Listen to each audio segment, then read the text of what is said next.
Good evening. Good evening, sir. Good evening, Prof. Welcome, good evening. Yeah, welcome. Yeah. Last week we started this course, and we took some lectures on how to choose a research topic, and at the end, you wrote probably one of the easiest tests you have written in the school, and I'm sure that I suspect that a lot of you would have scored very close to 100%. It's all right, and if you do, then we have achieved the aim. The aim is to ensure that you read and you understand, because what you are being taught, you are going to apply in your master's research project, and then of course the dissertation that will flow from it. Today or this week, we are going to start with your proposal, the step-by-step guide on how to write your proposal, research proposal, because research proposal is probably one of the most important aspects of your project, because it's almost like is the guideline or the protocol on how you are going to carry out your research projects. It's very, very important. It's very, very important. So please pay attention. Pay attention, because it's necessary. It's necessary. Remember that you will be assigned to supervision teams. You will be assigned to supervision teams, and then but what you are going to initiate the process.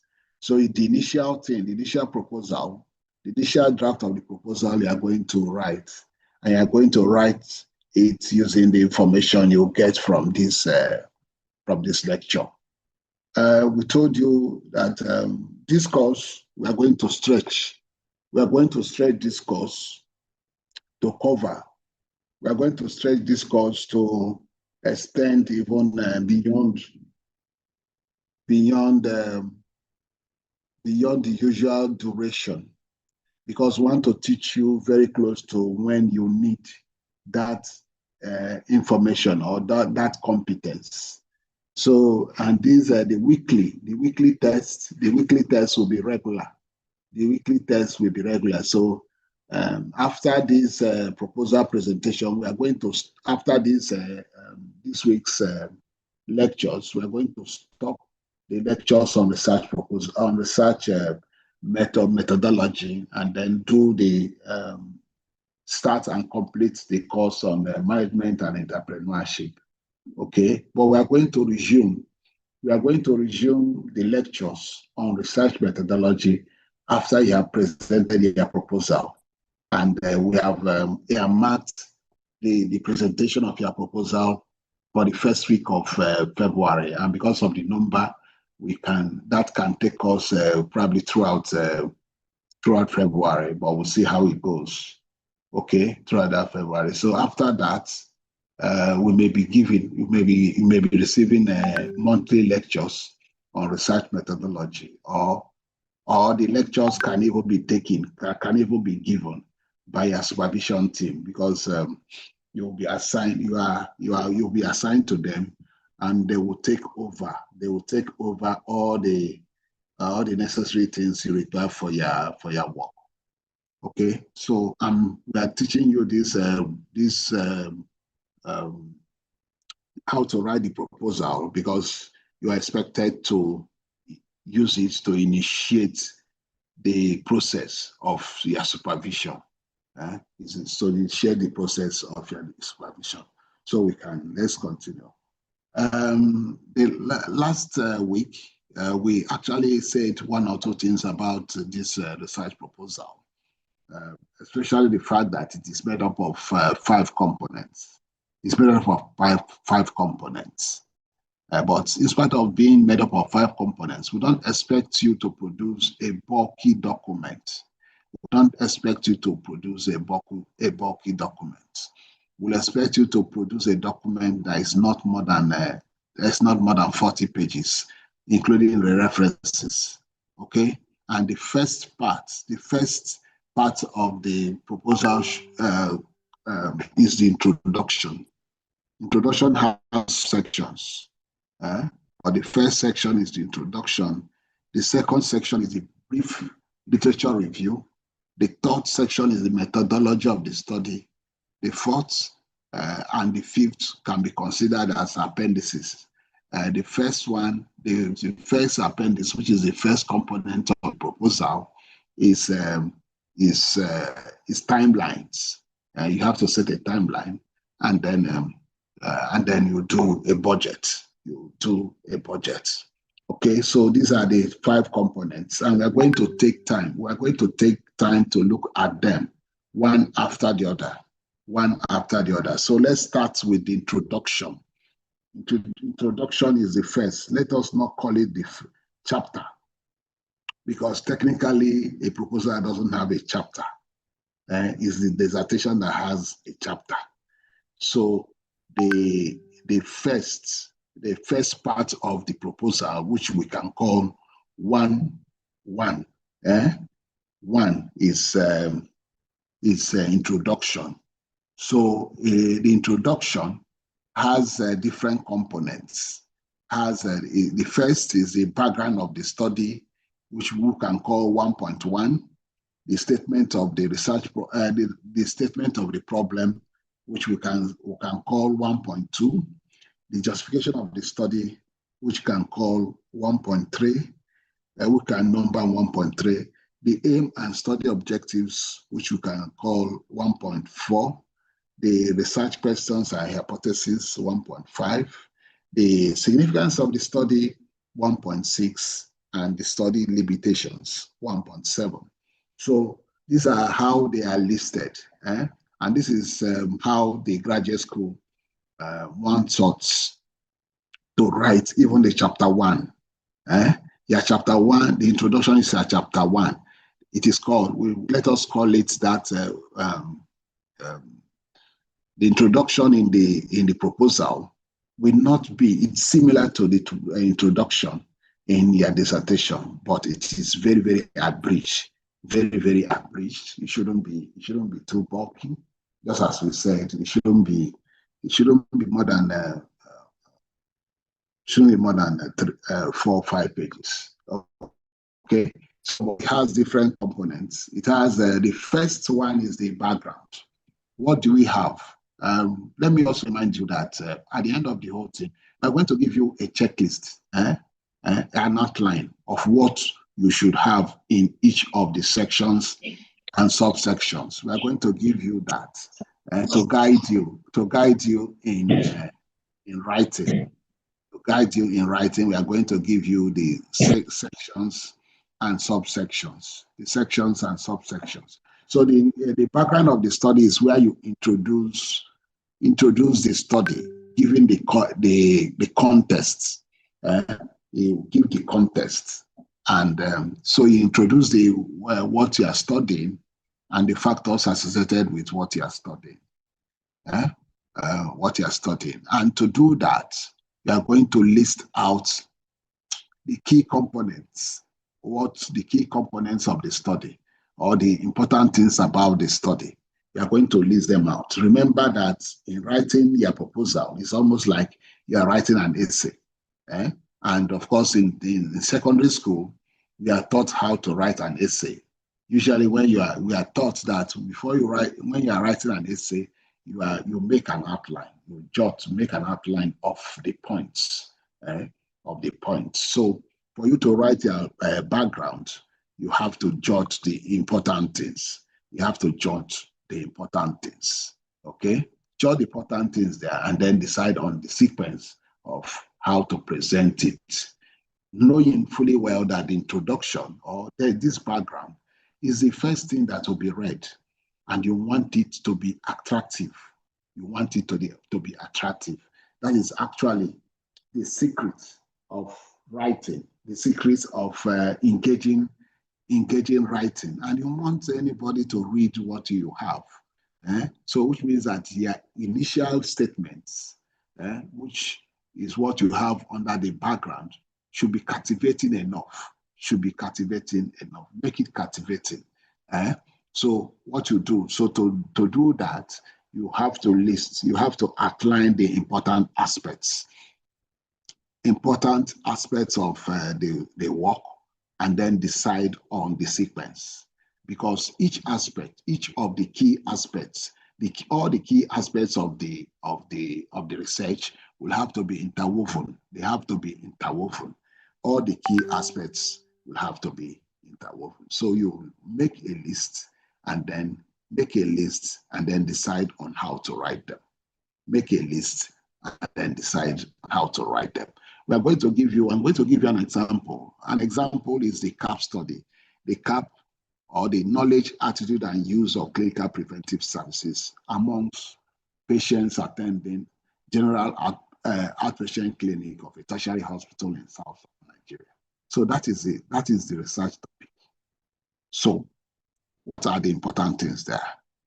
The important thing there is clinical preventive services. And clinical preventive services are used for non-communicable diseases. They are used for non-communicable diseases. And you are carrying out the study in the outpatient clinic of a tertiary hospital. Okay, outpatient clinics of a tertiary hospital. So you can start. The main problem is the non-communicable diseases. Non-communicable diseases. Okay, so you can talk about non-communicable diseases, and then you talk about, you bring in the importance of you can now bring in the importance of clinical preventive services. Clinical preventive services are used for the services or clinical tests, clinical examinations, including laboratory examinations, that are used to diagnose, and that are used for the early diagnosis of these non-communicable diseases. Knowing fully well that non-communicable diseases, most times they are there, but they may not be causing symptoms. In fact, by the time they begin to cause symptoms, they have done a lot of damage in the body. So you have to talk about non-communicable diseases, the importance of clinical preventive services. Then you talk about the uptake. The thing there is uptake. The uptake is important. Uptake is important, especially when it is the patients or persons are expected to come when they are not sick. Because usually it is sickness that takes the patient to the hospital. Okay, and the fact that it's an outpatient clinic. Outpatient clinics are different from specialist clinic. Specialist clinic, because outpatient clinics are said to be non-differentiated. You see non-differentiated patients, which means you see patients of all kinds. Patients that need surgery, patients that need to, diabetic patients, hypertensive patients that came to treat malaria, or even gynecology and all those cases. And that's why they are called undifferentiated. So they are different from the specialist clinic, where they see patients with known problems. So please just note how the background of a study is written. They provide the context. So how to write it is to take note of the important aspects of the study in the topic, and then try to weave all of them together in an interesting way. And please note that you are writing, you should write as much as possible with flowing prose, which means that instead of bullet points, please use paragraphs. Instead of bullet points, please use paragraphs. Okay. Okay. So the second part of the introduction is the statement of the problem. The statement of the problem. In this case now, you want to tell us how serious the problem is. How serious the problem is. How serious the problem is. And to tell us how serious the problem is, you tell us about the prevalence, how common the problem is in the population. How common the problem is in the population. And not only that, you have to also tell us the consequences of the problem, the consequences of the research problems. And these consequences will include both immediate and more and long-term, both direct and indirect. So the direct consequence of a health problem are problems that flows directly, problems that flow directly from the health problem. For example, if you eat fish that is contaminated with crude oil, the direct problem is that you have diarrhea. You have diarrhea, and it can result in cancer probably after several years. Okay, that's a direct problem. But indirect problems are not caused by the health problem, but as a consequence of that health problem. So, for example, now if there's an oil spill, it will destroy the fish. It will kill the fish. And if it kills it kills the fish and destroy farmlands. And if it destroys farmlands, it means that people will go hungry. And if when children go hungry, they can be for a long time, they become stunted. And if a girl child is stunted, it means that her pelvic bone, that her waist bone will be smaller. And if her waist bone is smaller, it means that she will have a problem with giving birth, what we call CPD. CPD, that is a pelvic disproportion. She will the baby will find it difficult. Will find it difficult to come out of through her waist, because her waist would have been smaller because of the malnutrition, and which means that the woman will require cesarean section. And if the woman, and in Nigeria where cesarean sections are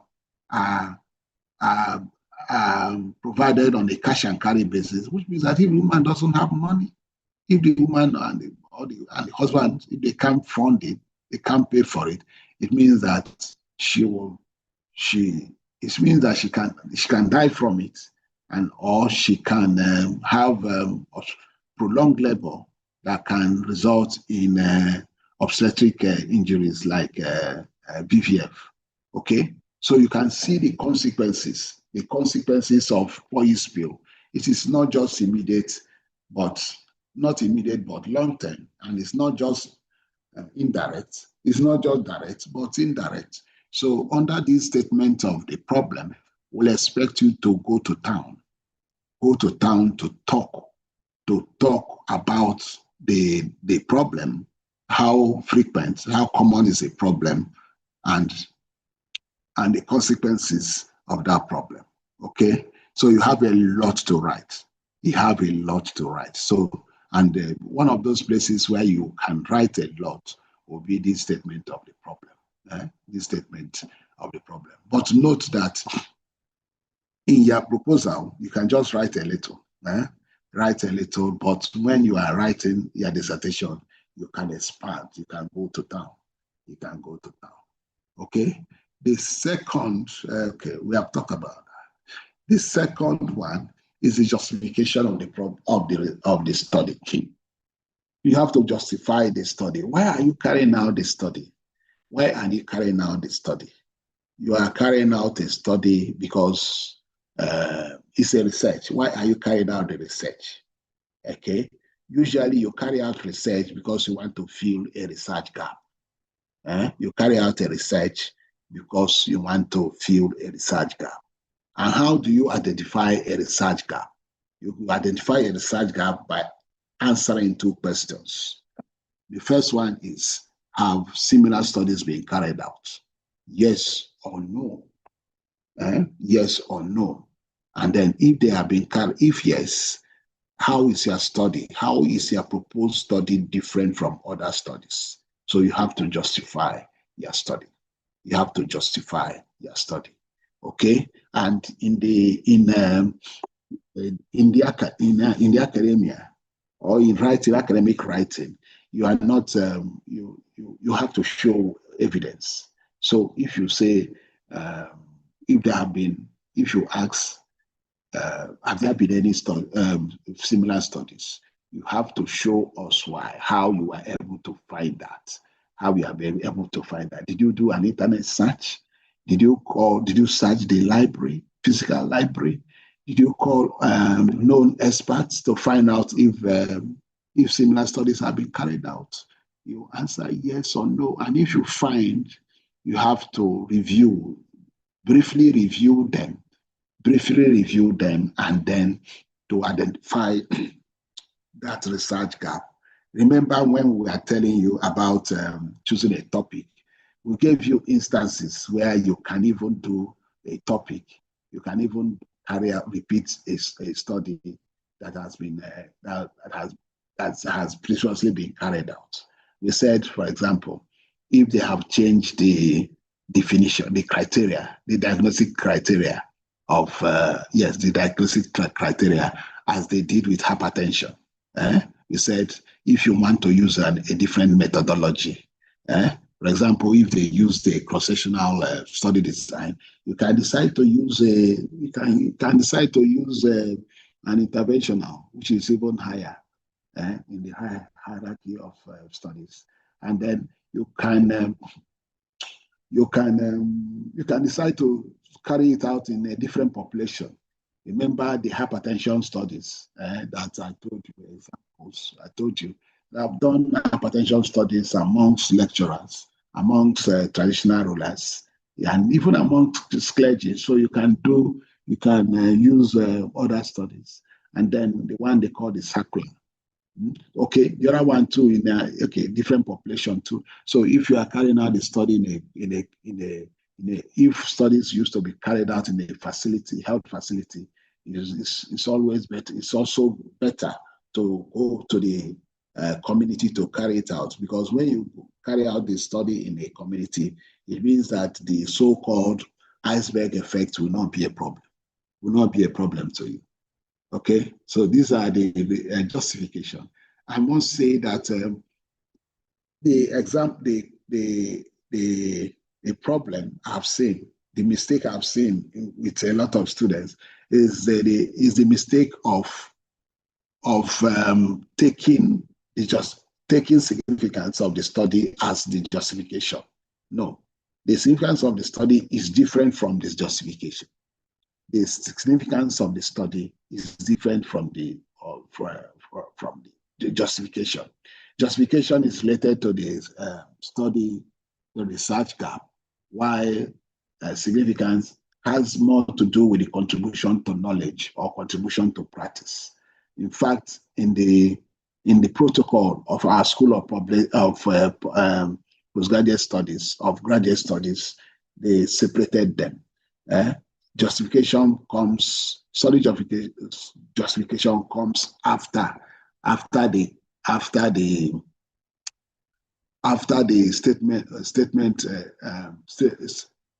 statement of the problem comes justification before you get to aim and study objectives and so forth. Okay, so that is that. We have told you about those justification. Okay, the reasons why that can be given.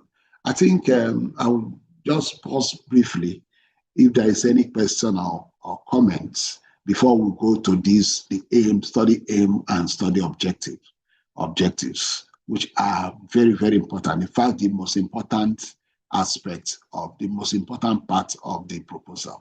I don't know if there's any question or if there's any question, if there's any comment. Any question, any comments? Okay, Augusta. Good evening, Prof. Yes. Yeah. Yes. Good evening, sir. Good evening. Okay, I'm Augusta. Yes. Okay, sir. I want to ask thank you for this lecture. In the proposal, are we meant to reference Yeah. Like, yeah, of course. For all academic writings, you have to include a reference. Okay, because I didn't include it because thank you, it's sir. actually a given. You must include a reference. Perhaps I should even include it so that there won't be any ambiguity. Hello, Samuel. Samuel. Yes, Prof. Good evening, Prof. Good evening. Hello, Prof. Can you hear me? I can hear you. Hello? Hello? Oh, Samuel, you are muted again. Oh.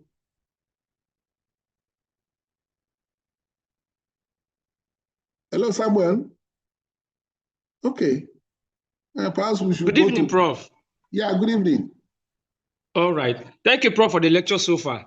I have a request to make on the introduction where you 1.3 justification. When you were lecturing, you said there are two pertinent questions we need to ask under this subheading under justification of the study. I got the first one, which you said have similar study been conducted with evidence. I didn't get the second pertinent questions we need to ask. And if yes, how is your study different from the other studies? Where you have to actually identify the research gap. Okay? Yeah. Thank you, Prof. Yes. Hello, good. Okay, good evening, Prof. Good evening. Okay, my question, I was confused when you were talking your last statement. You were explaining difference between the significance of study and I didn't really get what you were saying. I didn't get it very well. Okay, I said justification of the study is related to the research gap, while significance of the study is more like the contribution to knowledge or contribution to practice. But I know that people confuse them. In fact, a lot of times people write the contribution to practice, or sorry, contribution to knowledge under justification. They are technically not the same. They are technically not the same, yeah. And our graduate school, which we are using their templates, I told you now that this is their course. Yes, sir. They said they actually separated them. We will soon get to the significance. Significance of the study comes after the aim and study objective and research questions. Okay. Thank you, Prof. Amara. Good evening, Prof. Good evening. Prof, I have a question regarding this our proposal writing. Yes. Prof, when we finish and submit our proposal, will there be a plagiarism check? No, it's too early. It's too early. Plagiarism test is done at the end. But the most important thing is not even whether you plagiarize or not. The most important thing is to set good objectives, and then have a good methodology, just a protocol on how to carry out your study. The interest, that's why we said you shouldn't even write much. People, they say if you don't understand something, that's when you write, you try to cover up with long sentences, or what Hausa people call dogo trunchi. Yes. Yes. Hello, George. Hello, George. Yes, sir. Good evening, Prof. Good evening, everyone.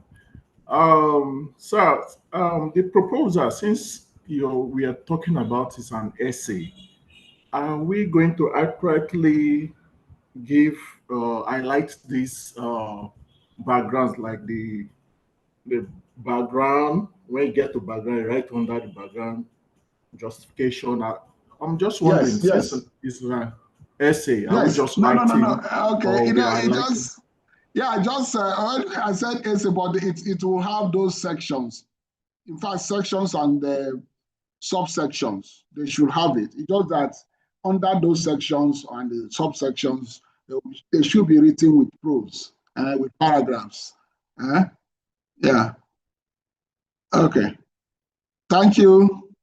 So, so we are going into the most important part of the whole thing, the aim and study objectives.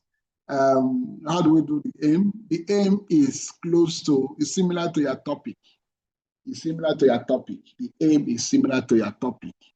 And just as I said that this is the most important, because it will determine, your study objectives will determine the kind of study you will carry out.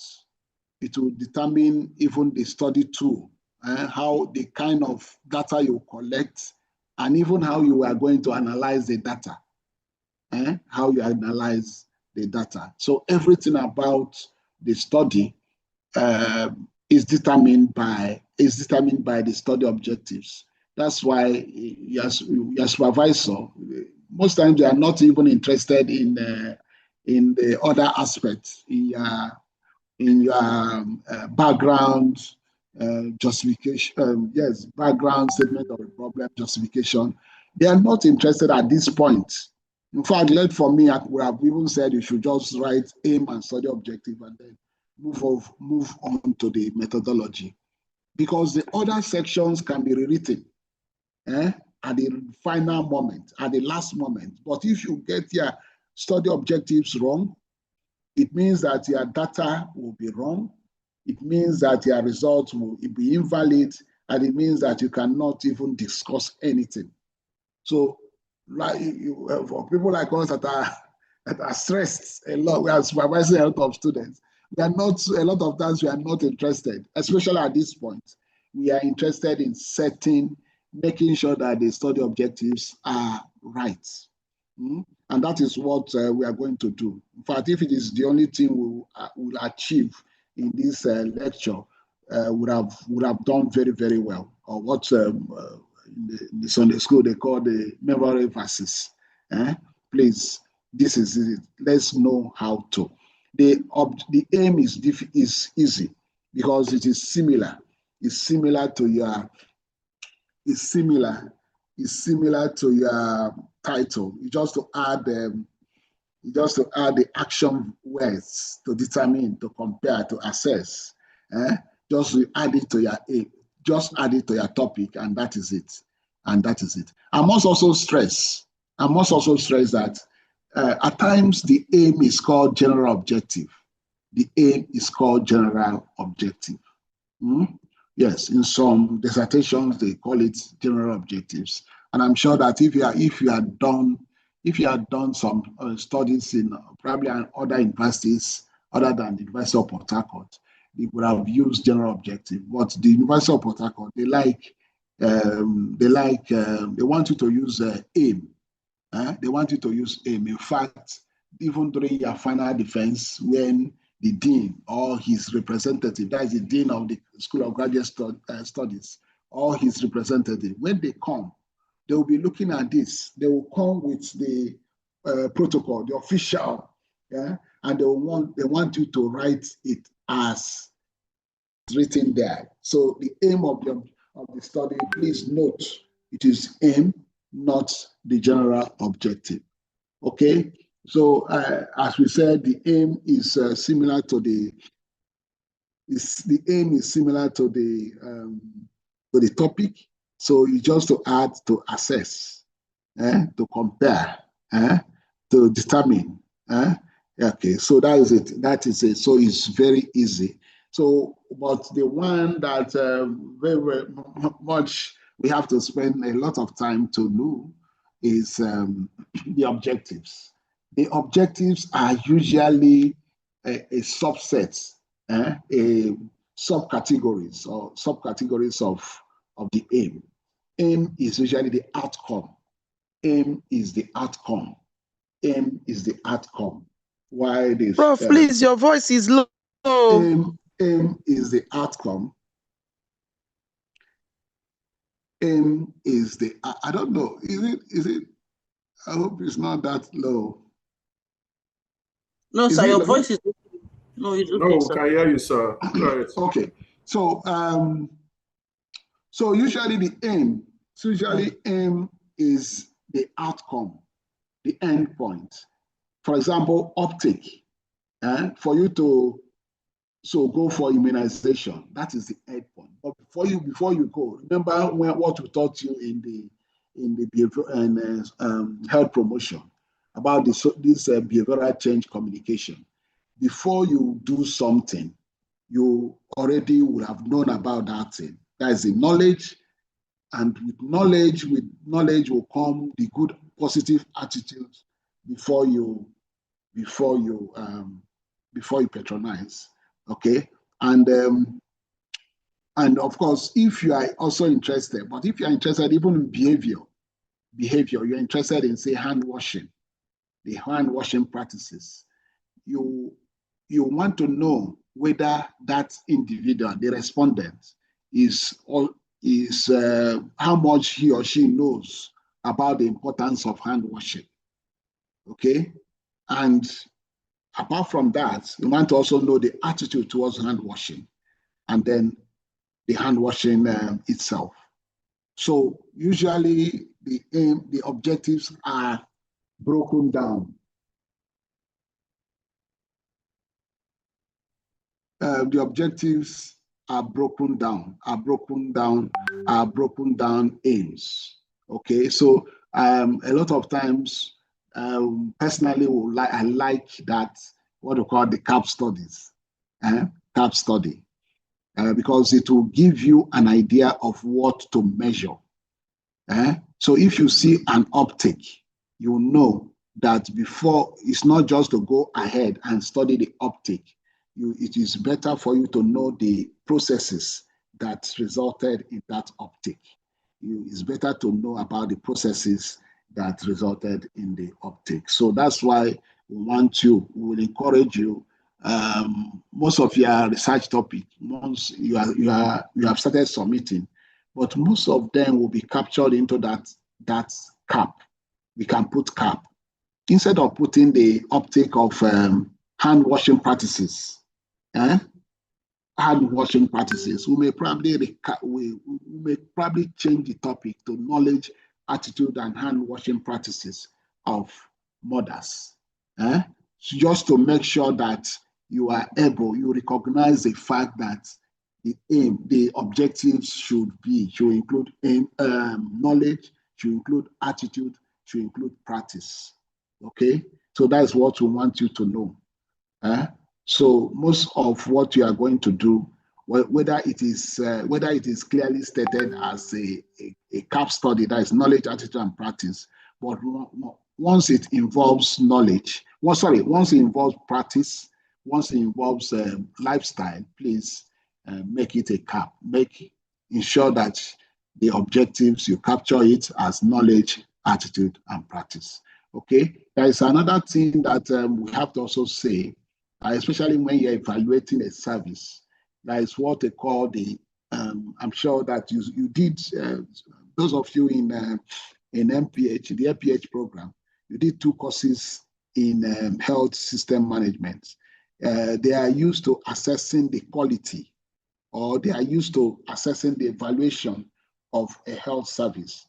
And usually how they do it is what they call the input, the process, and the outcome. The input, the process, and the outcome. So if you are interested in the effectiveness of, say, family planning services, you're not going into the uptake of family. You're not just interested in just the outcome. You are also interested in, say, if you are talking about service, what of the people, the input? The input will be the availability of contraceptives. It will be the health workers that are needed. It will even be the service period. How the clinic, is the clinic open around the clock or something? And then the other one is the process. Yes. The service delivery is actually the process of ensuring it, and then the output. The output will be how many women take up those family planning services. Okay, so you have to also note that. You have to also note the another objective, another way of identifying an objective is has to do with the valid measures of the outcome, a valid measure of the outcome. When you are taught quality of service, I'm sure that you came in contact with what they call the waiting time. You came in contact with what is called the waiting time. Waiting time is the time used. It is commonly used to assess quality of service. And then adherence. There are certain valid measures used for certain things. And control programs, there are certain things, certain important indices. If you are carrying out a study on, say, HIV, you must be interested in viral load suppression. Viral load suppression, no longer significant, count as a measure of the quality. And then if you're assessing if you are assessing tuberculosis, you'll be talking about a cure rate, default rate. If you are talking about immunization services, if you're assessing immunization services, default rate, the proportion of children with complete immunization and so forth. If you are talking, yes. So you have to take note of these valid measures, and that is the reason why literature reviews are very, very important. Before you carry out a study, you do a literature review to identify the valid measures. Because if you don't, if you use your own assessments, then it becomes it will not be valid. For example, access to water supply. And anyway, you have not done environmental health, but how well the members of the community are able to meet the water needs. They use the travel time, the to and fro travel time between the person's home and where they will fetch the water, and it's set at 30 minutes. So you have to know the valid measures and then input them. Okay, and if you are doing a study on validity of a test, you are comparing ROGT and microscopy, you must be able to, you should be able to know about sensitivity and specificity. So all this you have to know. All this you have to know. And then we also talk about objectives. Objectives as being smart. We talk about objectives that are being smart. And that is why we prefer study objectives rather than research questions. I know research questions are used by those in social sciences. And of course, I've seen a lot of them being used by our students, mostly because they contracted their dissertation to who the people I would call service providers. Service providers. But for us, we prefer using specific objectives, study objectives, because study objectives are smart, and we like quantitative, we like data, we like figures. We like figures so that we can analyze them and bring out interesting findings. So we like our studies, our research, our studies to be based on these specific objectives and not the research questions. So as we said, that the specific objective should be SMART, and the SMART means SMART is an acronym for X. S is specific, M is measurable, A is achievable, R is realistic, and T is time-bound. So you have to make sure that in setting your objectives must be SMART. If your objectives are not SMART, they are not good enough. They are not good enough. They are specific. Specific means that they should be stated in all non-ambiguous terms. unambiguous. They should be stated in precisely. And at times you can even say, for this year's study, I am defining a man as somebody that is 5 feet tall, or 6 feet tall. That is your own. But yes, that is being specific. But the only problem is that if you define it, will you be able to find studies that also define men as being at least 6 feet tall? Okay, so that is the problem. But you have to define it precisely, be specific, and usually I like this adherence to ITM use. I like adherence to ITM use because it is actually defined as the use of the net the previous night, the use of the net the night before the study. So it is not, so even if the person has been using the net all through, if the person got tired and forgot to put down the net, if you are carrying out the study, you will record that guy as not adherent because he did not use the net the previous night. Okay, and another one is anyway an issue that's very, very, very, very popular, especially amongst the female doctors. Now N1 people. It has to do with gender-based violence. Gender-based violence. If you look at the definition of gender-based violence, that is the official definition. A lot of that definition make most men in Nigeria violent people, because things that are cultural are assumed as being violent. Things that are cultural are being violent. And things like in rape, the definition is such that a lot of people will be classified as having raped somebody, having raped somebody.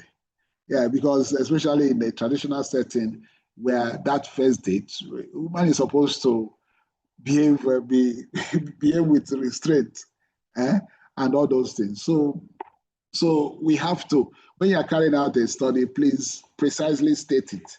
And another example I often cite is drug abuse.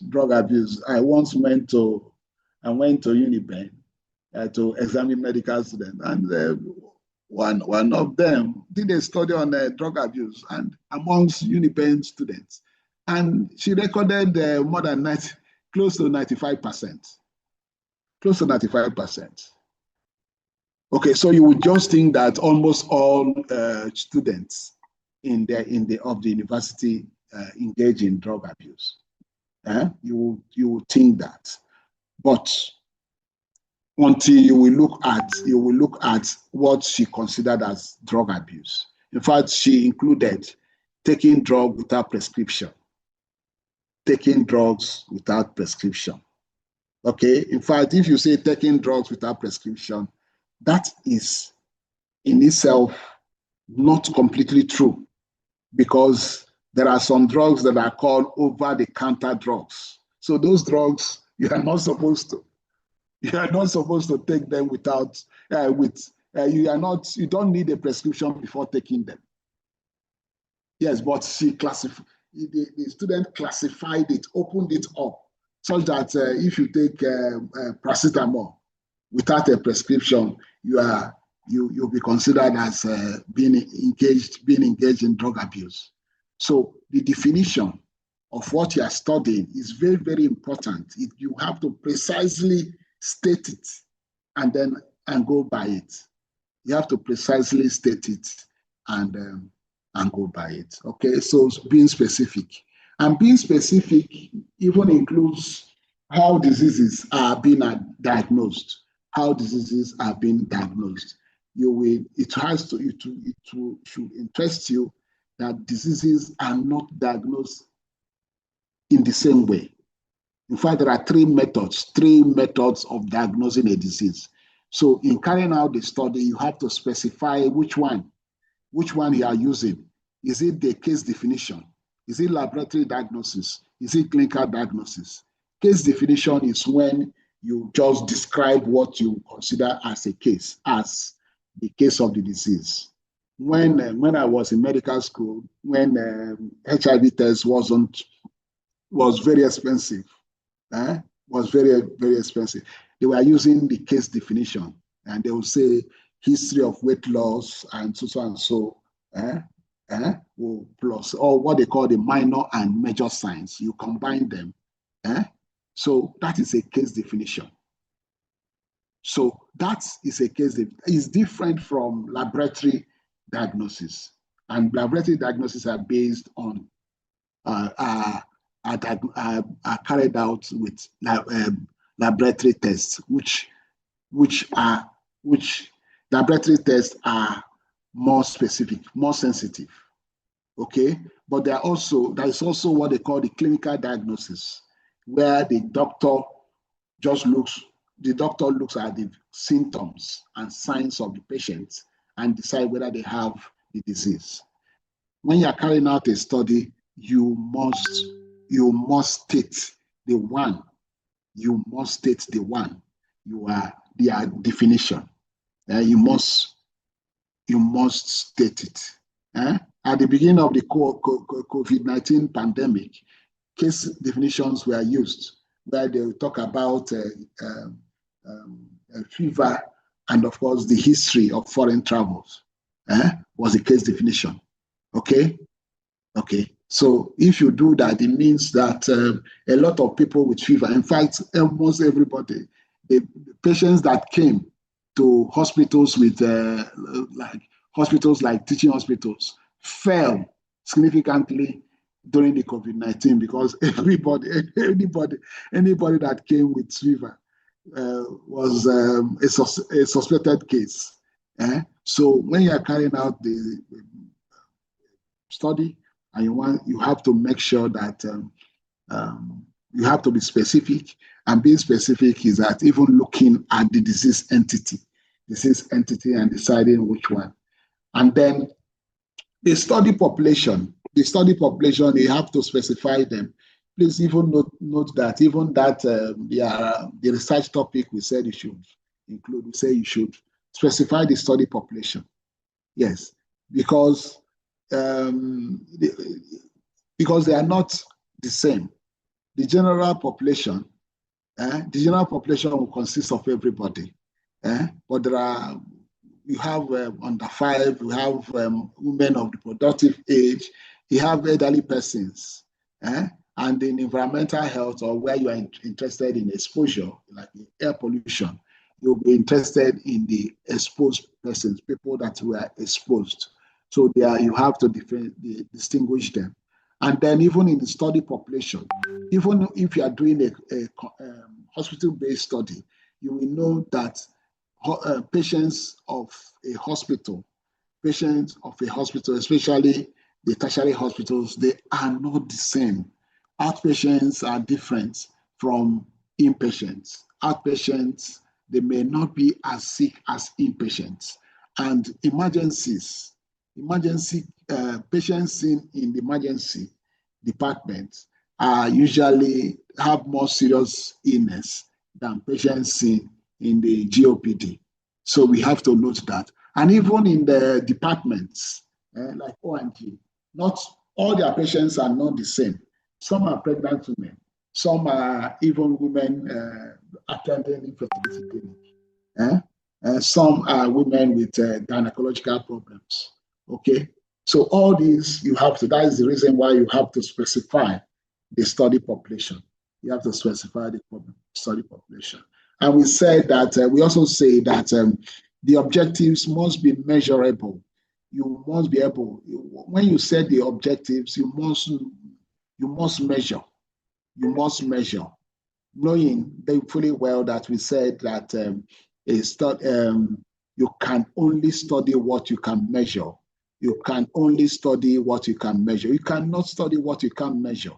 You can't say you want to measure, take the anthropometric measurement of angels. No, you cannot, because you can't see them. So how will you take the anthropometric measurements?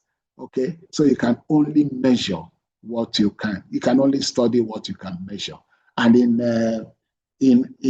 our own, in the whole thing, we have two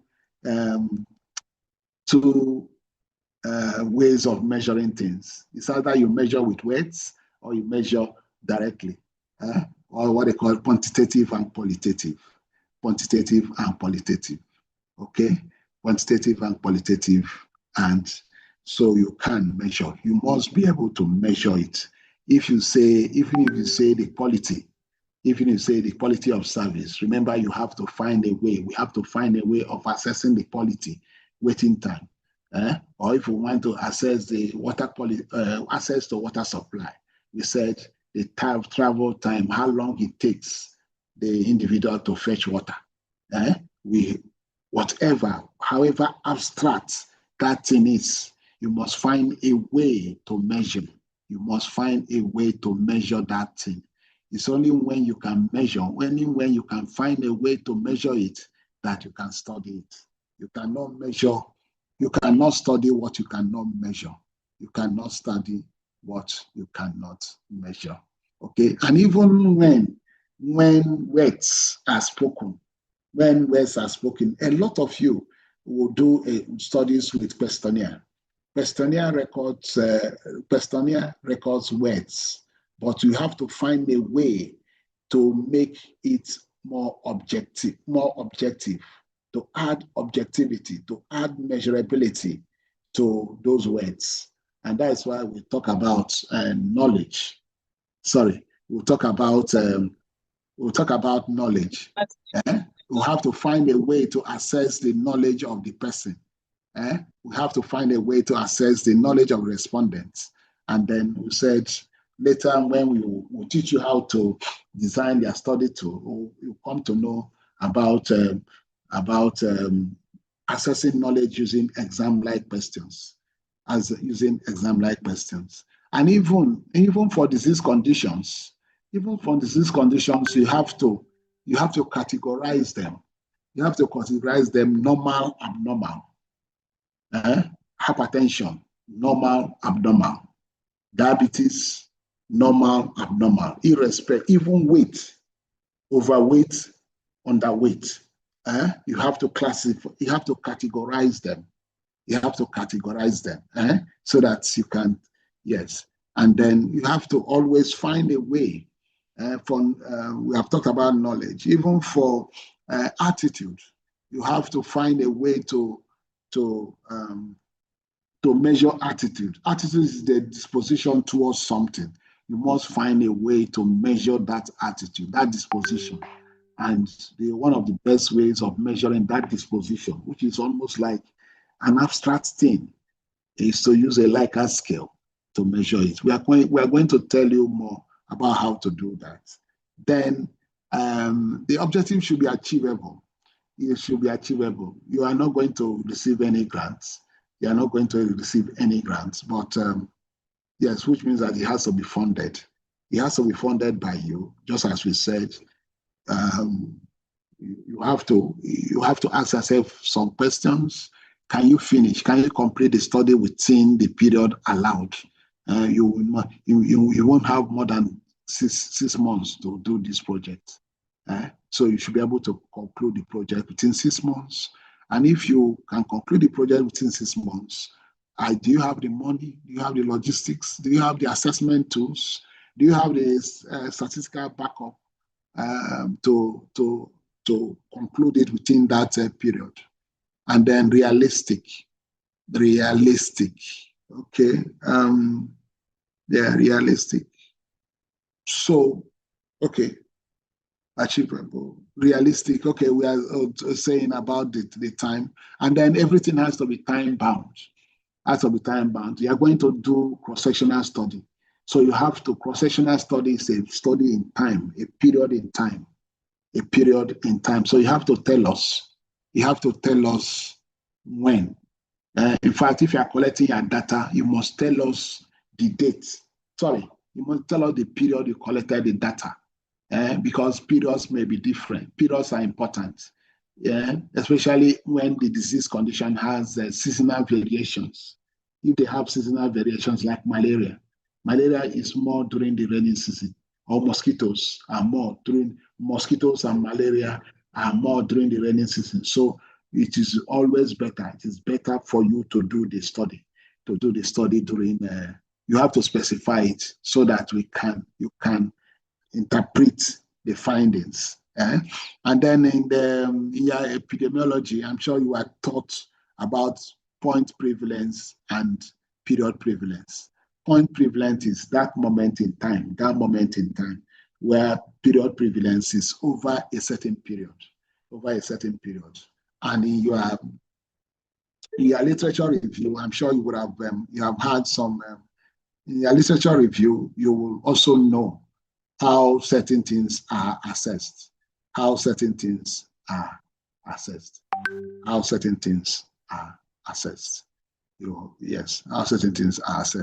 example, what is the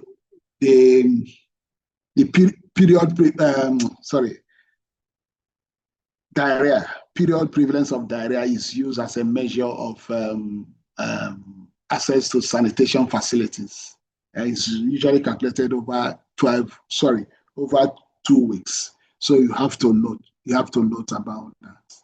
Okay, we have talked about it, that a lot of you, just to almost like to wrap up these specific objectives, a lot of you are going to do CAP studies, because if your study has to do with about practice and behavior, it will end up being a CAP study. And if it's a CAP study, you are likely to get 4 objectives. If it's a CAP study, your objectives are likely to be 4: knowledge, attitude, practice. And then the fourth one is the factors associated with the practice or the uptake.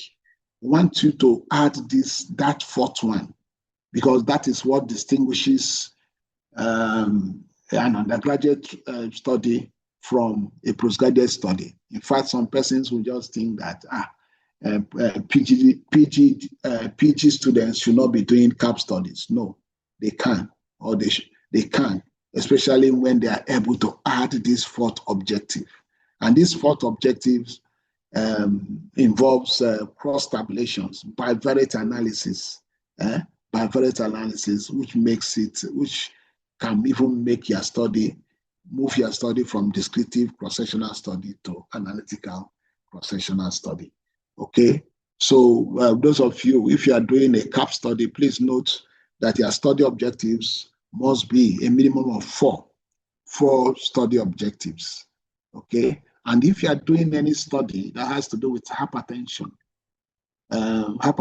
diabetes, and other metabolic diseases, please take note. According to the WHO Step 2 questionnaire, there are associated factors you must include in the study objectives. So all of you, if you are doing a study on hypertension, diabetes, you must include BMI, that is, do anthropometric measurements. You must do the dietary practice. You must include physical activity, alcohol consumption, tobacco, or cigarette smoking. You must include all those five. You can include them as specific objectives, or you can group them as the risk factors of hypertension or risk factors of diabetes. Those risk factors are mostly of these 5: dietary habits, BMI, physical activity, alcohol consumption, cigarette smoking. Okay. I don't know if questions or comments we can take. Questions, comments. we can take on these specific objectives.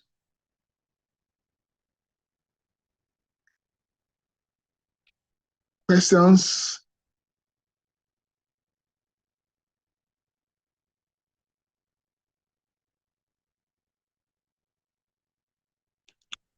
Okay. Hello, sir. Augusta. Yeah, Augusta. Okay. Sir, you've talked about, thank you, sir, for the lecture. You talked about behavioral related research topics, which involve the CAP, then also for non-communicable diseases, also for infectious disease like HIV, tuberculosis, immunization. I want you to throw more light on research topic on occupational health, about workers. Yeah, on the occupational health, we are also, we want to include hazard identification in all occupational health, because we want to do almost like a hybrid between the academic and the professional. The professional, for you, occupational health service practice will always include hazard identification of workplace hazards, as usually carried out with a walkthrough. A walkthrough. We want to identify the hazards, and then we want you to knowledge of the hazards, attitude towards the hazard, and then the preventive practices and the factors associated with the preventive practices. So for those our occupational health, depending on their topic, we expect you to have about 5. So 4 + 1. And that +1 is the hazard, to identify the workplace hazards. Okay. Thank you, sir. Okay. Surprisingly, not much, but let's just assume that it's either well understood or well confused. But I just pray that it is, let's just take that it is well understood. Okay, so the next one is fillet. Prof, good evening, sir. Thank you very much for your lectures. Yeah. Now, you mentioned CAP study, that the objective should be like 4. So knowledge, attitude, and practice. The 4th objective, what will it be like? Is the factors associated with the practice, so that you can do a cross-tabulation or a bivariate cross-tabulation of the practice with knowledge, practice with attitude, and practice with the social demographics. All right, sir. Okay, sir. Yes. Thank you, sir. Yeah. Hello, Joseph. Yeah, good evening, Prof. So, thanks for the lecture. I just want to clarify, please, which references style are we going to use? Is it Harvard or Vancouver or APA? No, it's APA. APA. Our graduate school, they want us to do APA. Even though I would have, anyway, we are used to Vancouver, but they want us to do APA, so we will do APA. APA can even it's even better, because the Vancouver is that once you add a new reference, it changes the whole thing, because you have to number your references as they appear on the test. Okay, so you are going to use APA. I think they said it's the 7th edition or so. Hello, Samson. Thank you so much, Prof. Just want to ask if we are going to get the PG school guideline. Yeah, you will get it, but we have, as much as possible, we have been incorporated them in the lecture slide. Just as I said that this is their course, we are just helping them teach. Okay. So we can move forward. The next is this study research question. Let's just say. No, good evening, sir. My hand is raised again. Okay, go ahead. So please, this references says, are we going to be taught how to do referencing? Because personally, I have a problem with that. I can quote, I can write, but I don't know how to reference. So I don't know if don't worry, just appeal. You'll be taught. You'll be taught. Oh. Personally too, anytime I'm writing, I also have to consult the book to make sure I'm doing it right. Yes, well, you'll be taught. Okay, so the research question, we are teaching it. Our graduate school also expects that you also include it. But just as I said, it's usually a source of confusion. It's a source of confusion because it is what they commonly use in social sciences. And I have seen it a lot. I have seen it a lot being used by our students. And when I see it being used as the basis to present to present their results, it reminds me, okay, it convinces me that it's, of course, from external sources.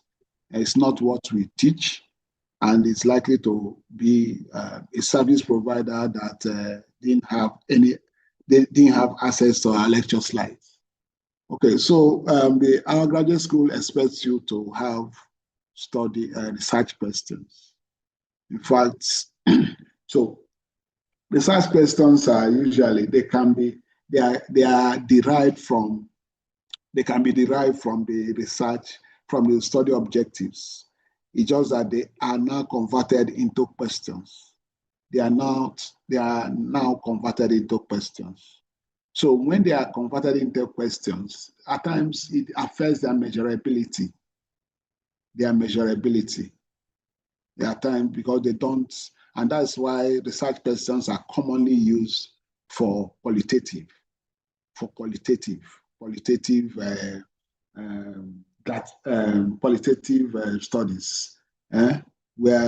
qualitative studies. So, okay, and then they are usually used for qualitative studies. At times, some people say that research questions may be difficult in cross-sectional studies because research questions usually compare study populations. But the good thing is that for cross-sectional studies where your study population is one, it means that you can even use the social demographics. In that case, you can say hand washing is hand washing better amongst men than in women. Okay, you can do that.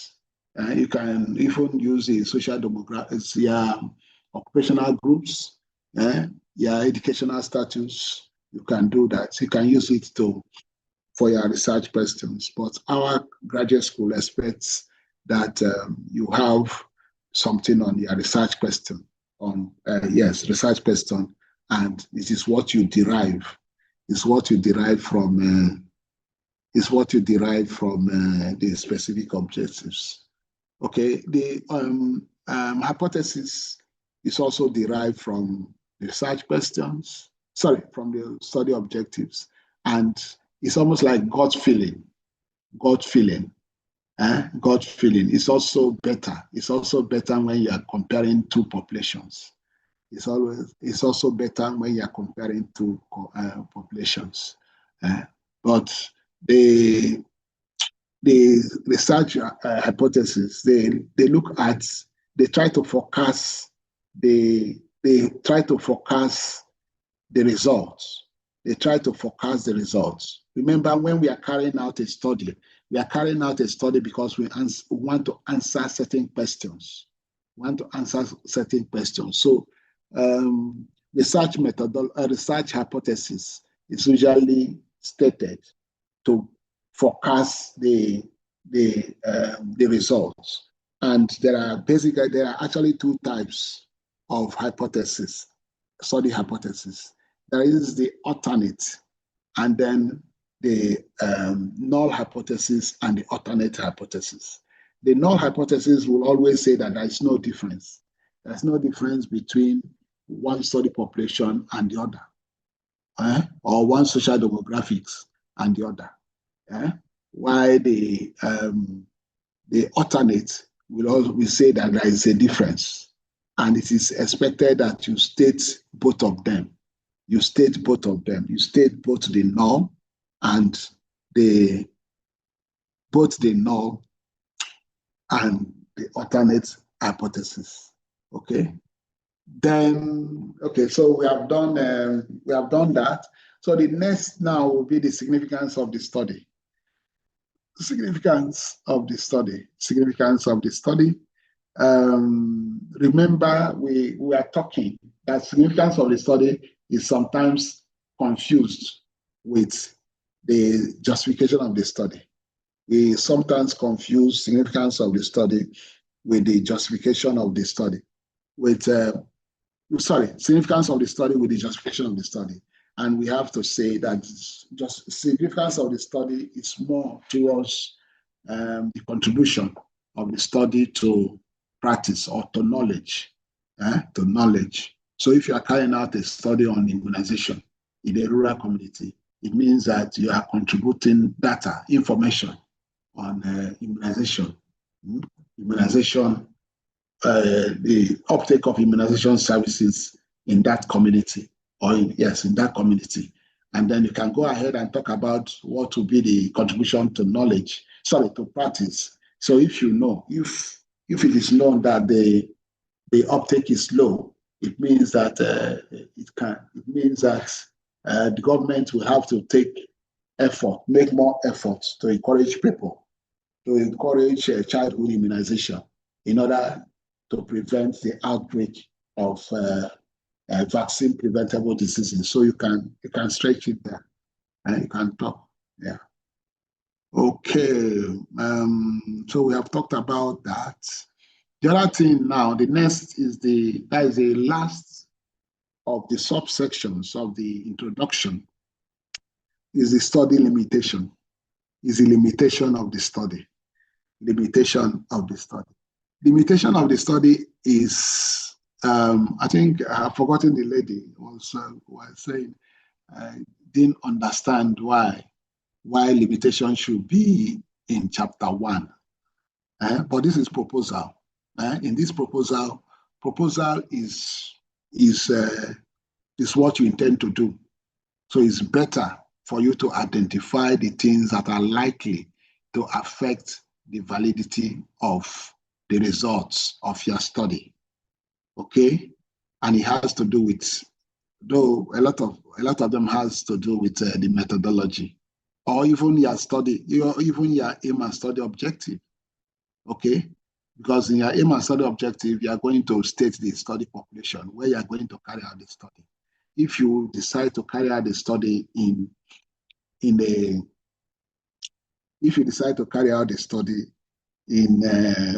a health center, it means that the iceberg effect will be there, will become a problem.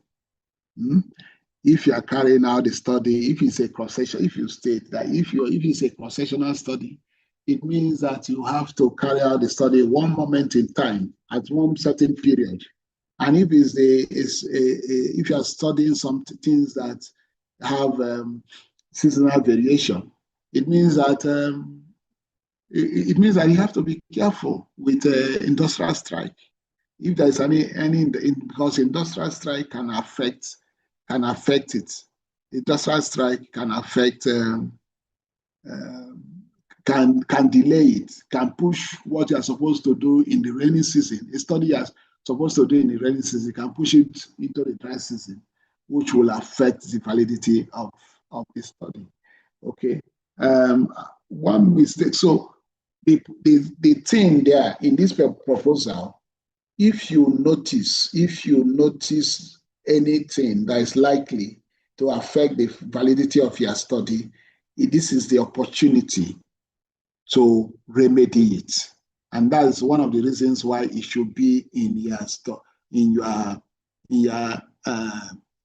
chapter, in your introduction. When you notice it, you have to find a way to remedy it in your methodology. Find a way to remedy it in your methodology. So, yes, there are certain, for example, now, if if your study is very, very sensitive, very, very sensitive, you have to consider administering using self-administration, self-administration, so that the person can complete the questionnaire in the privacy of his or her room. Okay, but if you choose self-administration, it means that you have to increase the non-response, because you are not likely to get all the questionnaires. So this study limitation is actually designed when you list the possible things that are likely to affect the validity of your study. The next thing is to do something to remedy. Do something to remedy it. And I also must say that at times you can run into trouble. You can be beaten. If adequate security measures are not taken, you can be beaten. But just know, unless that results in the loss of your data, it is not likely to affect the fact that you are beaten. It's not likely to affect the validity of your study. Okay. Yes, it's not likely to affect the validity of your study. Okay, so there is a study limitation. Then the next we'll talk about will be the literature review. Literature review, we said literature review is probably the area that you are going to use to add bulk to your dissertation. Dissertation. And this literature review usually consists of 3 components: the theoretical framework, the conceptual framework, and the empirical review. The theoretical framework has to do with the theories that underpin that your work, the theories that underpin your study. If you are doing a study that has to do with a CAP study, it means that you'll be using the behavioral change theories. The behavioral change theories that postulate that before a practice or an uptake, that it usually flows from knowledge, attitude, before it gets to practice. Okay? And then if you are talking about other diseases, in the health sciences, we have what they call the pathophysiology. You should be able to tell us how, if you're interested in, say, mosquitoes and malaria parasitemia, you should be able to tell us how mosquitoes are able to cause malaria. Yes, are able to cause malaria. If you want to tell us how the consumption of alcohol, how it can result in accidents, you can do that. At times, one of the best ways of illustrating and theoretical framework is to do the schematic diagram, a flow, where one thing will flow into the other, and it clearly shows the cause and the effect. Okay, the conceptual framework is almost like all the concepts involved. It's almost like writing a textbook or lecture notes, moving the stuff. Some people will even add the history of the whole thing.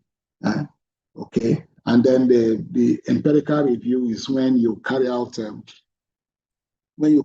review according to the specific objective of the study.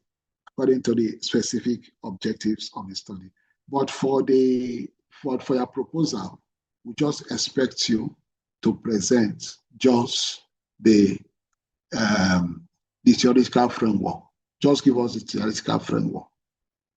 So the literature review shouldn't be much, because we don't want you to, although you have to understand how the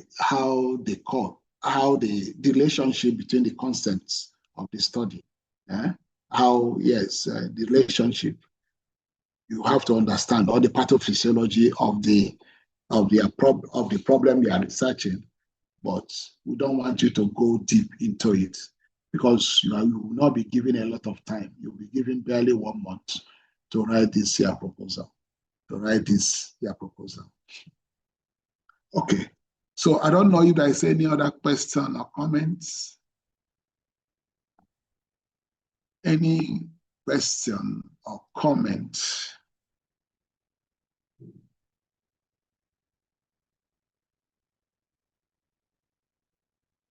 Prof, good evening, sir. Yeah, Ikechukwu. Yeah, good evening, Prof. Thank you so much for the wonderful knowledge you are transmitting. Mine is a little concern concerning the research questions. From your analysis, it appears to be for more of social sciences, but yet the School of Graduate Studies is demanding of such from us. Are we really going to include it in our write-up, or are we going to dwell with just objectives? You will do it as they have demanded. I'm Okay, also emphasizing it because I've also seen a lot of it being used, but I know the source because a lot of our students contract the work out, and a lot of the people are those that are used to social science research, so they will be using research questions, and they will be analyzing funny things. Okay. Elekwa, madam. Yes, sir. Good evening. Yes. Thank you so much for the lecture. So, please, you talked about non-response in your questionnaire, but I want to ask for an interviewer-administered questionnaire that is probably electronic. Is it not actually possible to fill all the questionnaires you took to this field? So, is it possible to have a non-response of 0? Yes, yes. Yeah, which means it's 100%. Okay, sir. Yes, if it is electronic, no problem. But even if it is electronic, I know the number of messages that I sent to my email and I didn't respond. But to tell you the truth, anyway, if I have to tell you the truth, we believe that students don't even collect the data. We believe that they don't collect, they just stay in their rooms and then cook up. And when people are cooking up, so if once you begin to see 100%, it's a red flag. It's a red flag. But it doesn't mean that it cannot be 100% response. But it's one of those things that they say, this one way it's being 100%, it's better. And schools are also beginning to adopt measures and say, you have to find a way and get the questionnaires, field questionnaires across. And if you use an electronic, you have to let's have access to the database. Yes, but it is perfectly all right. But this research too is also didactic. You want to train you, and you train you. So if you are using, if it says, although we are going to, when we get to the methodology, we will probably talk more. So if it is interview administered, you know that there's a likelihood that the non-response will be smaller. So you can use 10%, 10% markup. And if it is self-administered, it will be higher. Then you are expected to use higher. Because the most important thing is that you don't go below the minimum sample size. Okay. Well done. Hello, Gift. Good evening, Prof. Good evening. Prof, can you hear me? Yes. Okay, sir. My question is, this research proposal, how soon are we presenting? First week of February. Okay. Okay, sir. Yes, and we expect research topics to be submitted probably in 1 or 2 weeks' time so that we can have it approved. Then you have your supervisor assigned to you. Then you can work with the supervisors, and then by first week of February we'll start the presentations. Okay. Hello, Thank you, sir. hello, Kevin. Hello, Prof. Good evening. My Yes. question is, for the if we're doing if a research topic that has no preview, there's no work that have been previously done in it, how would the literature review go? It will also be interesting. You know, the literature reviews, you notice that they are of 3 components. They have three subsections. Yes. The conceptual, the theoretical is to tell you how it's possible. How is possible. Before Americans before they went to the moon, before they went to the moon, nobody had gone to the moon. But there are concepts, there are theories that made it, that they believe that it's possible to get to the moon. So that is the theoretical. The concept is the basic, the building blocks. Is the building blocks. If you are, and there is actually nothing that you don't have something on. There's not, so you can, I don't know what would be that have not been done before. And let me also tell you that if you say something, although we say that justification, have similar studies been done, not in your community, not in that community. Not in that community. If they have done the study anywhere in the world, you will say that, oh, they did the study. The only justification can be that, oh, they did the study in the US, but you couldn't find anyone done in Nigeria. Or they did the study in Ibadan, but that was done 20 years ago. So that is the thing. And not to tell us that they did, because they did the study the study hadn't been done in your hometown, and therefore you can do it. You should do it in your hometown. No, it's not like that. Okay, so which means that you must always find something to write. And this, apart from the concept, the specific objectives, you have to list them, and you have to find out studies that are directly or indirectly related to them. Okay, directly or indirectly related. Yes. Okay, directly or indirectly. Yes. Oh, okay. All right. Okay. Hello, best man. Good evening, Prof. Yeah, best man, my namesake, although you are best of the men. You are best of the men, but our own is both gender. Thank you, Prof, for the lecture, sir. Yes. I just want to find out, is the situation where for us now that want to specialize in environmental and occupational health, and the course has not been taught at the moment, how do we go about submitting our topics when the details of the course are not actually Okay. Anyway, I'm sure you. One thing there is this. One thing there is that you probably know the aspects. You know the area you want to carry out the study, and we can help you. The supervisors can help bridge that knowledge gap. Yes, it will help in bridging the knowledge gap. Okay. Okay, sir. Okay. Thank you. Well done. So I don't know. The next one is the methodology. Let me see. I don't know whether to take this methodology starting tomorrow, or I just just take up to the study area and study population And then, okay, that was what I did. Okay, so let's just, the next one is methodology is another very important part.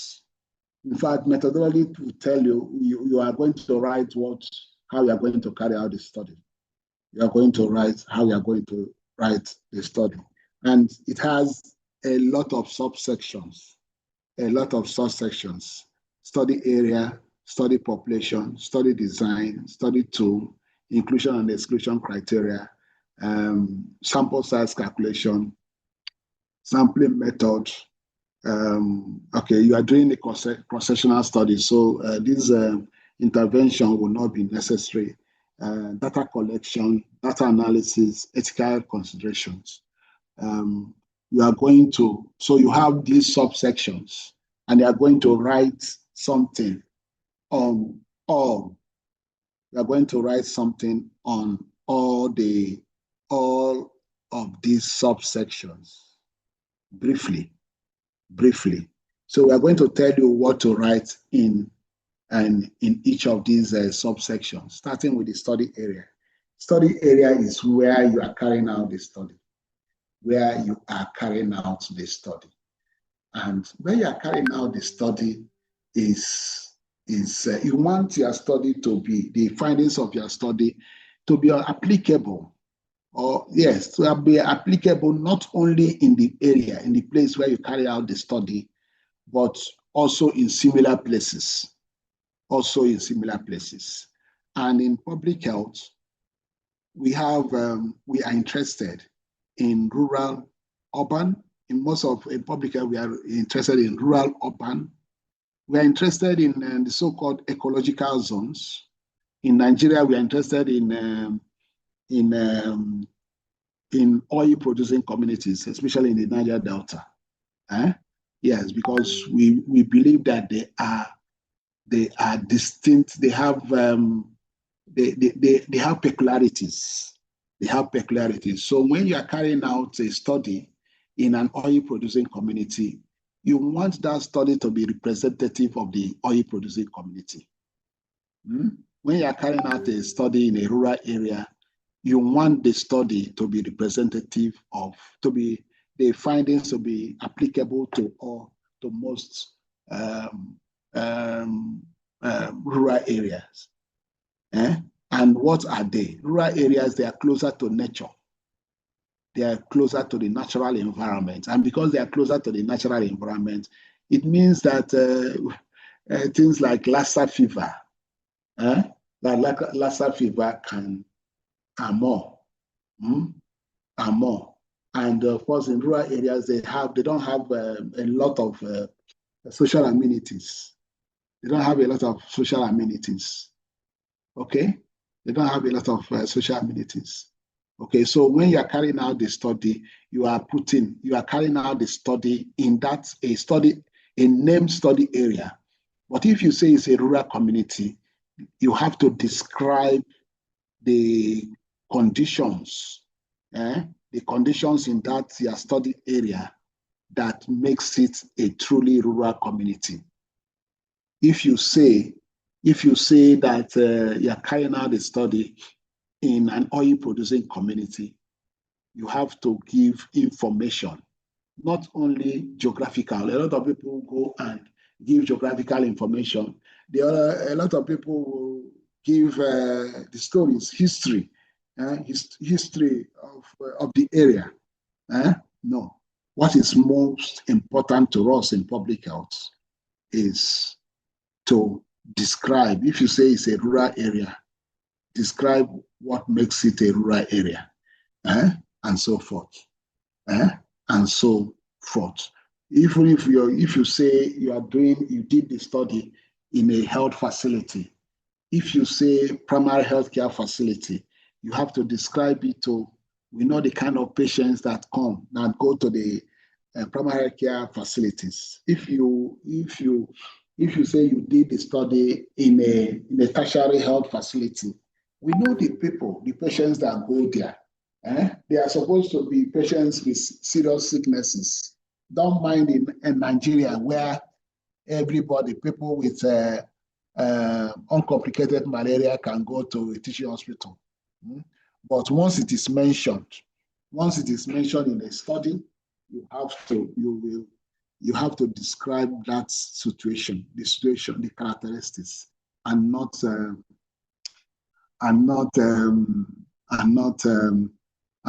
just the geography and the historical facts. Okay. Then the other one is the study population. You know, we talked about study population under specificity of objectives. You have to specify the study population. You have to specify this public population should be almost like representative. So if you are doing a study amongst, say, market women in Enugu State, wait a market in Enugu State, hypertension amongst market women in Enugu State. That study, although you did it in Enugu State, in Ogbete market, but it should also be applicable to most other markets, to market women in other markets in Nigeria. Other markets in Nigeria. So the study, you have to describe, you have to give more information about them. You have to give more information about them. And if possible, tell us how they work, how their work shadow. Give us their work shadow so that you have to give that information. So that if we are reading your work, we may probably decide that, the typical market woman in a Ogbete market in Enugu State is different from the market woman in say Sabongari market, Sabongari market in Kano. But for you to give up, you have to give us that information, and the only way you give us that information is to give us an idea. Give us an idea of that study population. Okay? So I want to also give you an example. If you are carrying out a study amongst married women, you have to give us an idea in a community. You have to give us an idea of the kind of marriage women in the community, the kind of marriage they have. You have the kind of marriage they have. Is it traditional? Is it traditional, mostly traditional marriage? Is it church marriage? Is it the court marriage? Is it called marriage? I know that because this is a study. And when you are carrying out a study, you have to do deeper. You have to dig deeper. If you say somebody is married in Nigeria, what kind of marriage? What kind of marriage? The divorce. Divorce is probably very, very easy in religious marriages and in traditional marriages. Very easy, but it's not that easy in a court marriage. Okay. So when you say you are carrying out a study amongst married women, you have to also specify that, just the kind of marriage that they are commonly engaged in. Okay. Then the other thing too, like those of us in Rivers State, we also know I know that some of us may not know that marriages, especially in the Ijaw areas, Calabari or Kreka, even Opobo, Boni, their marriages are of different grades. So they have different grades. So if you are carrying out a study amongst married women in Kreka, Calabari area, you have to tell us the kind of marriage they have, the common type of marriages they have, because it can affect what you are studying. So give us something about the study population. Give us study population. Okay. And yes, then the other one is the inclusion and exclusion criteria. Inclusion and exclusion criteria. Inclusion is to precisely define the study population. Precisely define the study population, especially when you suspect that the effect may be dose related. Dose related. If you are interested in, say, pollution, exposure to pollution, you should be able to have inclusion and exclusion criteria. Who are you going to exclude, and who are you going to include, and who are you going to exclude? Please, as we used to say, that exclusion is not the opposite of inclusion. Exclusion is not the opposite of inclusion. You can only exclude those you had included. You can only exclude those you had included. So if you are carrying out a study amongst married men, you cannot go and say, you cannot exclude, you cannot go to under exclusion criteria and say you are excluding single, those that are not married. No, you did it. You can't, because you didn't include them. Because you didn't include them. Okay. I think I have to stop here. Tomorrow we'll continue with the study design. I don't know if there are questions or comments before we leave. Questions? Okay, Augusta. Okay, thank you, Prof. Yeah.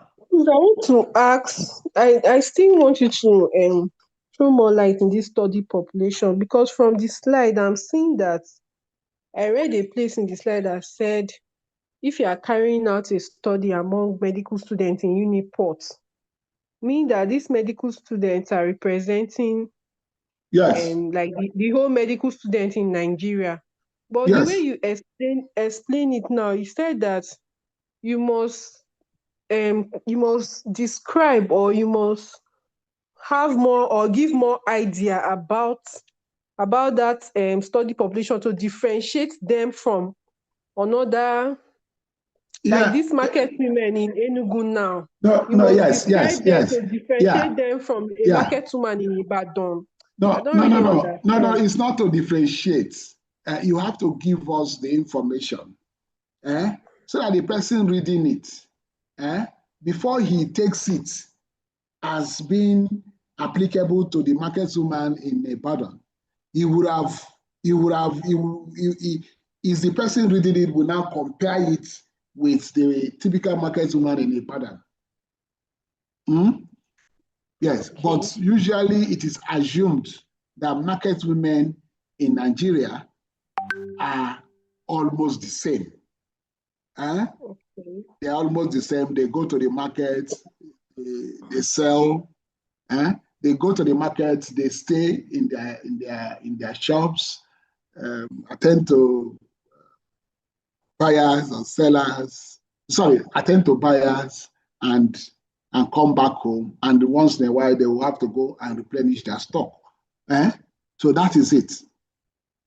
You have to state it there so that those reading, anybody reading it, because remember, a dissertation is different from an article. If you are writing an article, you say market women. You carried out in market women. That one we can take. But because you are writing, in fact, you are going to write the minimum word count is 25,000 words. So which means that you use every opportunity to provide all the information.